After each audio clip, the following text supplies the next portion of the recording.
જય ગુરુદેવ, જય Shri Krishna. Welcome you all. નમસ્તે, નમસ્કારમ. સો ફ્રેન્ડ્સ, આપણે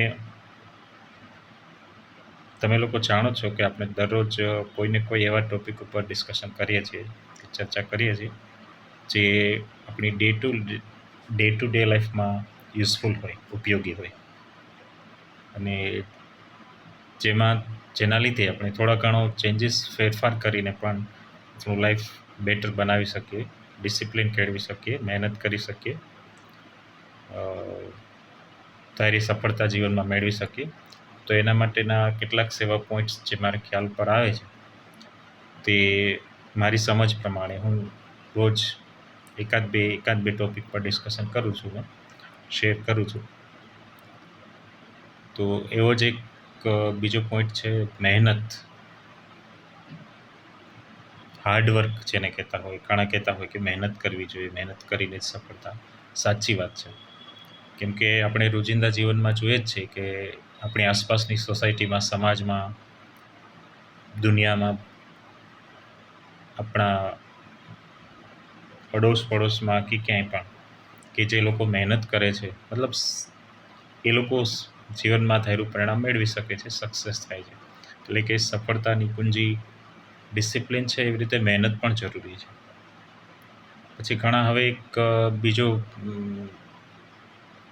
કન્સેપ્ટ પણ છે કે હાર્ડવર્ક નહીં પણ સ્માર્ટ વર્ક કરો. ઠીક છે, સ્માર્ટ વર્ક કરવા માટે હાર્ડવર્ક તો કરવું જ પડે. મતલબ પહેલાં એ શોધી કાઢવું પડે કે કઈ રીતે શું કરવું, કેવી રીતે કામ કરીએ તો આઉટપુટ આવે, રિઝલ્ટ આવે. તો એના માટે પણ એ બધું જરૂરી તો છે જ. અને મહેનત કરવાથી આપણે આપણા જીવનમાં ધારી સફળતા મેળવી શકીએ છીએ. બીજું એનાથી આપણને એક આત્મસંતોષ થાય છે, સારી ઊંઘ આવે છે કે આપણે આ દિવસ દરમિયાન આપણે આ કામ કર્યું, આત્મસંતોષ થયો, સંતોષ મળ્યો, ટાઈમ મેનેજમેન્ટ જેને ડિસિપ્લિન સાથે જ્યારે આપણે ચર્ચા કરી ત્યારે વાત કરી હતી કે ટાઈમ મેનેજમેન્ટ પણ આપણે પોતે વ્યવસ્થિત રીતે દિવસનું મેનેજ કર્યું સમય, અને તેનો આપણે બરાબર યુટિલાઇઝ કર્યું, તો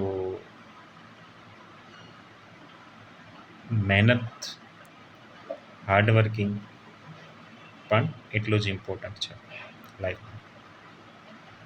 તો કોઈ પણ એક લક્ષ્ય નક્કી કરી, એક ગોલ લાઈફમાં નક્કી કરીને પછી એ તરફ આગળ વધતું રહેવું જોઈએ, મહેનત કરતા રહેવું જોઈએ, અને કન્ટિન્યુટી જેને કહેવાય ને ઇંગ્લિશમાં સાતત્ય, એ પણ ખૂબ જ જરૂરી છે.